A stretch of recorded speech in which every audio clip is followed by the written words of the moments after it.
Hey guys, this is Sandy again, your licensed realtor and now licensed lender in the Central Florida area. We do have a network of agents and lenders that we work with across the state, so it doesn't matter where you are, we could still help you. Today I want to talk about how to get money for investment or how to do your first investment.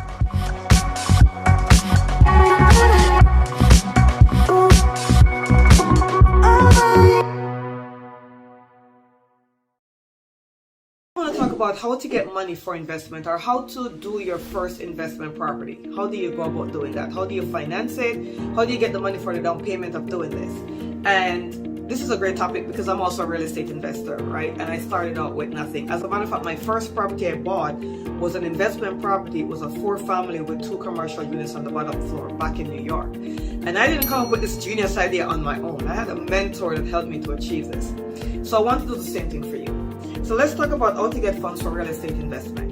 You can get funds from many different areas. You can get funds from maybe you already have a home and you have equity in the home, or you could pull some equity out to start doing real estate investment. Maybe you could talk to your family, your relatives, your friends, come together in one real estate pool and buy a property. Maybe you might have a rich uncle or aunt or parents, and they might believe in you and give you the money for the down payment to pursue this. You could also look at different grants and down payment assistance that they have for real estate investing, not just for first-time home buying, right? So, or maybe you might get an investor, and the investor might say, okay, I'll fund you the down payment, but you got to do the groundwork. You got to do the maintenance of the property. So there's many different ways to get the down payment. But the art of the matter is, okay, so we have the down payment, how do we now finance it? And the best loan tool I know of right now is the DSCR loan. And the reason why I like this product or this loan product is because the DSCR loan is specific for real estate investing, and the property qualifies for the financing, not you. The only thing you have to do is have a credit score of 640. If you already have an LLC that's established and has credit, right, that means you build business credit in your business entity, then you can also use that to buy the property. The good news with using a DSCR loan to do a real estate investment property is you are allowed to close in an LLC or in a fund, in a trust fund, or in a land trust, whatever you want to call it. So you could close in a trust or maybe a living trust, or you could close in an LLC, which is great news. A lot of lenders don't like you closing that way, but DSCR loans allow it. Now for a DSCR loan, you do have to have a credit score of at least 640, and you will need 20 to 25% down. The more you put down, the better. But what they're really looking for is, does the property has enough income to cover your debt services? So your debt service is going to be your mortgage payment, your taxes, and your insurance. That's the debt service that covers that property each month. So if you're looking for a property, you want to make sure the property has enough income that's going to cover that. The more income it has, the higher your monthly income from the property is going to be, the better you'll qualify for the DSCR loan. And what I mean by that is, let's say you're getting $5,000 per month for the investment property, that's the rental income, whether it be from long-term or short-term rent, that's a rental income of $5,000, but your mortgage and your debt services is at $3,000, then that's a huge cushion, right? So that's what you want to show. Or maybe the monthly income is at $5,000 and your debt service is at $4,000. That's still a good space right there. And any real estate investor knows, this is 101, that you want to make sure you're making more money monthly than what your debt services are. Now, based upon the kind of investment you're going to do, if you're doing a short-term rental property, which is the same as Airbnb, Vrbo, Booking.com, let's say you're going to buy the property and rent it out short-term, right? You're renting it out on the Airbnb platform, Vrbo, Booking.com, all those other platforms, then you know you're going to be also have to take into account all the other expenses of the property. So if you're doing an Airbnb property, not only do you have to take into account the debt's monthly income or the debt services for the month for that property, but you also have to take into account all the other expenses like your electric bill. Are you maintaining the pool? Are you doing landscaping? Do you have to pay cleaners? Even though most of the time the guests will be the one to pay the cleaning fee, but you got to think about all the other expenses. Now the good news with a short-term rental property is your bills are going to fluctuate. Your electricity and your water bill and your gas bill will fluctuate based upon how it's rented. So if it's sat empty for one whole month, I hope not, you'll have a lower utility bill than if it's been rented a lot. And a lot of people get sticker shock into, oh my God, what if I get a big electric bill? And I always tell them, if you get a big electric bill, it means you had a lot of rentals that month. So obviously you'd have enough money to cover it. There's also ways when you do short-term renting to minimize your monthly utility bills. What I mean by that is you're going to make the home smart so that the air conditioner isn't running if they have the doors and the windows open. It will shut itself off, and that's a whole other video.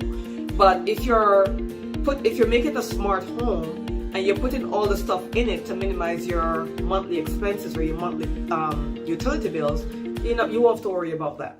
So if you got a big utility bill, it means you had nice good renting that month, right? And the two will work with each other.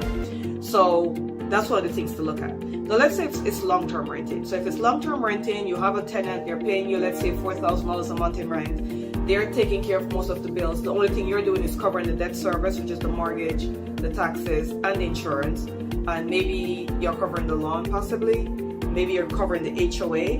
The tenant, the long-term tenant, is paying all the other bills. Now, of course, you're going to be making less money on the long term. But the funny thing is you'll also have less utility bills because the long-term tenant will take care of all that. So those are some of the stuff that we go through when we're considering a DSCR loan, right? Because it's very important that the numbers work. If the numbers aren't going to work, they'll still give you the loan, but you're going to get a higher interest rate. Let's talk about that. Sandy, you're telling us to do real estate investing. What about the interest rate? The interest rate to me is really not that important in investing if you have the income to overcome it. Meaning, let's say you got an interest rate of 8.5% on an investment property, right? And let's say that made your mortgage, instead of it being, I'm making these numbers up, guys, instead of it being $3,500, let's say your monthly payment is $4,200, so $700 more, right? Is the income from that property enough to cushion you there? Not just to cushion you, but also to give you money left over. So that's how you gotta play it. You gotta play it with, this is the debt service, this is the monthly debt services, this is the income I'm getting.